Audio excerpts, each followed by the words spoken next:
ഞാൻ പ്രതിപക്ഷ നേതാവ് സന്ദീപ് വാര്യരൊക്കെ എന്തോ പൊട്ടിക്കും തേങ്ങ ഉടയ്ക്കുന്നൊക്കെ വിചാരിച്ചപ്പോൾ ഞാൻ വിചാരിച്ചു വലിയ എന്തോ ഒരു ആറ്റം ബോംബ് പൊട്ടിക്കാൻ പോകണമെന്നാണ് വിചാരിച്ചു. ഇതൊക്കെ 2015 20 പൊട്ടിച്ച് പൊട്ടാതെ പോയ നനഞ്ഞ ഓലപ്പടക്കമാണ്.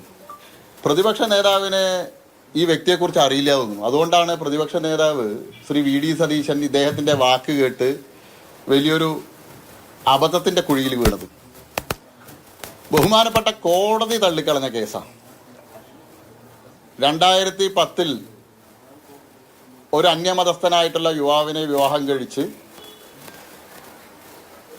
എറണാകുളത്ത് താമസമാക്കിയ ആൾ 2014 ഭാര്യയുടെ പിതാവ് ഡയാലിസിന് കോയമ്പത്തൂരിൽ അഡ്മിറ്റ് ചെയ്തിരിക്കുന്ന സമയത്ത് അച്ഛൻ്റെ വീട്ടിൽ വരുന്നു.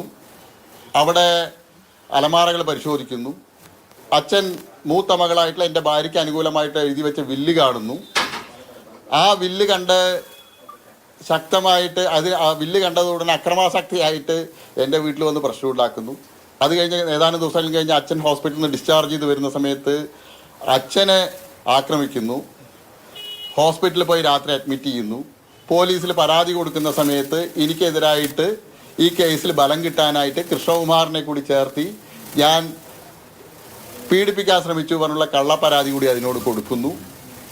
ഇതൊക്കെ പോലീസ് കൃത്യമായിട്ട് അന്വേഷിച്ചു. അച്ഛൻ ജഡ്ജിൻ്റെ മുൻപിലാണ് സ്റ്റേറ്റ്മെൻറ്റ് കൊടുത്തത്. ജഡ്ജിൻ്റെ ചേംബറിൽ പോയിട്ട് ആ സ്റ്റേറ്റ്മെൻറ്റ് കൊടുത്തത്. എൻ്റെ നോക്കുന്നത് എൻ്റെ മരുമകനും മോളുമാണ്. ഈ കള്ളപ്പരാതിയാണെന്നുള്ളത് ജഡ്ജ്മെൻറ്റ് നിങ്ങൾ വായിച്ചു നോക്കണം. ജഡ്ജ്മെൻറ്റിൽ വളരെ കൃത്യമായിട്ട് ജഡ്ജി പറയുന്നുണ്ട്. അച്ഛൻ കൊടുത്ത സ്റ്റേറ്റ്മെൻറ്റിനെ സംബന്ധിച്ച് ജഡ്ജിക്ക് ബോധ്യപ്പെട്ടതിനെ സംബന്ധിച്ച് പറയുന്നുണ്ട്. ബഹുമാനപ്പെട്ട കോടതിയിൽ പോലീസ് അന്വേഷണം കൃത്യമായിട്ട് നടക്കണമെന്ന് സൂപ്രണ്ട് ഓഫ് പോലീസിന് ഡയറക്ഷൻ വാങ്ങുന്നു. പോലീസ് കൃത്യമായിട്ട് അന്വേഷിക്കുന്നു. കേസ് അന്വേഷണത്തിൽ ജഡ്ജ്മെൻറ്റിൽ വളരെ കൃത്യമായിട്ടാണ് പറയുന്നത്. ജഡ്ജ്മെൻറ്റിൽ വളരെ കൃത്യമായിട്ട് 2024 ജൂലൈ മാസം 24-ാം തീയതി വന്ന ജഡ്ജ്മെൻറ്റിൽ വളരെ കൃത്യമായിട്ടാണ് പറയുന്നത്. Considering the above analysis it can be concluded that the prosecution has failed to establish the occurrence and allegations beyond reasonable doubt. The evidence presented does not sufficiently connect the accused to the alleged offences. The inconsistencies in these testimonies and the lack of corroborative evidence undermine the prosecution case. Therefore, the allegations against the accused are not proved beyond reasonable doubt. The accused are entitled to the benefit of the doubt and acquittal. An overall assessment of the evidence reveals that all points are answered against the prosecution. ഇതിൽ കൂടുതൽ എന്താ വേണ്ട judgement? Media വണ്ണിന് English വായിക്കാൻ അറിയില്ലായിരിക്കും channel. അല്ല ഇത് അതെ അല്ല കഴിയട്ടെ.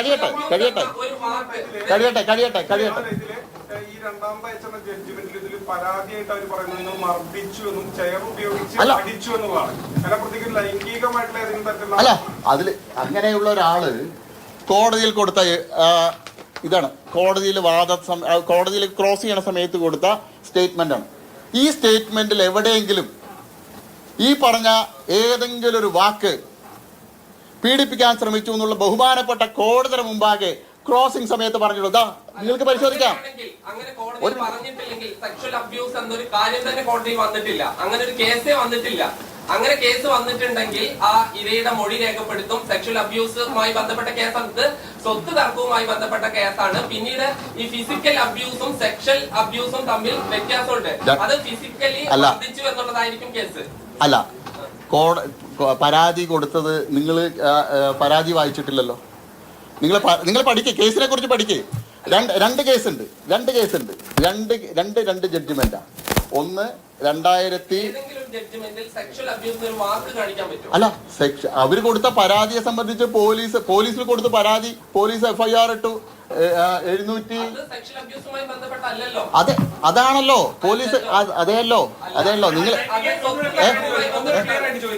അതായത് ഒരു സിവിൽ കേസും അതുപോലെ തന്നെ ഒരു അതിക്രമത്തിന്റെ പരാതി പരാതിയില് രണ്ടിലും താങ്കൾക്ക് അനുകൂലമായ വിധി ഉണ്ടായെന്നാണ് താങ്കൾ പറയുന്നത്. പക്ഷെ ആ പരാതികളില് സെക്ഷൽ അബ്യൂസ് എന്നൊരു കാര്യം അന്ന് ഉന്നയിച്ചിരുന്നോ എന്നുള്ളതാണ്. ഉന്നയിച്ചിരുന്നു. ജഡ്ജ്മെന്റിൽ എവിടെയും ഇല്ല. ജഡ്ജ്മെന്റില് ഞാൻ ജഡ്ജ്മെന്റ് മുഴുവൻ വായിച്ചില്ലല്ലോ. ജഡ്ജ്മെന്റ് ഫുൾ ഇത് മുഴുവൻ നിങ്ങൾ വായിച്ചു നോക്ക്. ഇത് ഒരു മിനിറ്റ് അല്ല, ജഡ്ജ്മെന്റില് ഞാനല്ലല്ലോ ജഡ്ജ്മെന്റ് എഴുതിയത്, ജഡ്ജല്ല എഴുതിയത്. അല്ല, ഇതില് ഈ 323 അതായത് പോലീസ് ഒരു പരാതി ലഭിച്ചാൽ ആ പോലീസ് ആ പരാതിയെക്കുറിച്ച് അന്വേഷിക്കും. FIR ഇട്ട ശേഷം പോലീസ് പരാതിയെക്കുറിച്ച് അന്വേഷിക്കും. പറയുന്നത് ശരിയാണെങ്കിൽ അത്തരം സെക്ഷനുകളിൽ ഇടുള്ളൂ. നിങ്ങളൊക്കെ മാധ്യമ പ്രവർത്തകരാണല്ലോ. അല്ല, ഒരു പരാതി കിട്ടിയതും പോലീസ് അതിലെല്ലാ സെക്ഷനും ഇടുവോ? പോലീസ് FIR ഇടും, ഫസ്റ്റ് ഇൻവെസ്റ്റിഗേഷൻ റിപ്പോർട്ട് ഇടും. ആ FIR ചാർജ് ചെയ്തിട്ട് അതിനെ സംബന്ധിച്ച് വിശദമായിട്ടുള്ള അന്വേഷണം നടത്തും. അതിൽ ചിലപ്പോൾ സെക്ഷൻ കൂടുതലായിട്ടുള്ള സെക്ഷൻ FIR ഇട്ടുണ്ടെങ്കിൽ അത്തരം സംഭവം നടന്നിട്ടില്ലെങ്കിൽ FIR ആ സെക്ഷനുകൾ ഒഴിവാക്കും. കൂടുതൽ അന്വേഷണം നടക്കും. സെക്ഷൻ കുറവാണെങ്കിൽ പോലീസ് കൂടുതൽ സെക്ഷനുകൾ ആഡ് ചെയ്യും. അതാണല്ലോ പതിവ്. ഈ കേസിലും ഈ പോലീസ് സ്റ്റേഷനിൽ കൊടുത്ത പരാതിയിൽ ഇതെല്ലാം വ്യക്തമായിട്ട് ഈ പരാതിയിലെല്ലാം ഉണ്ട്.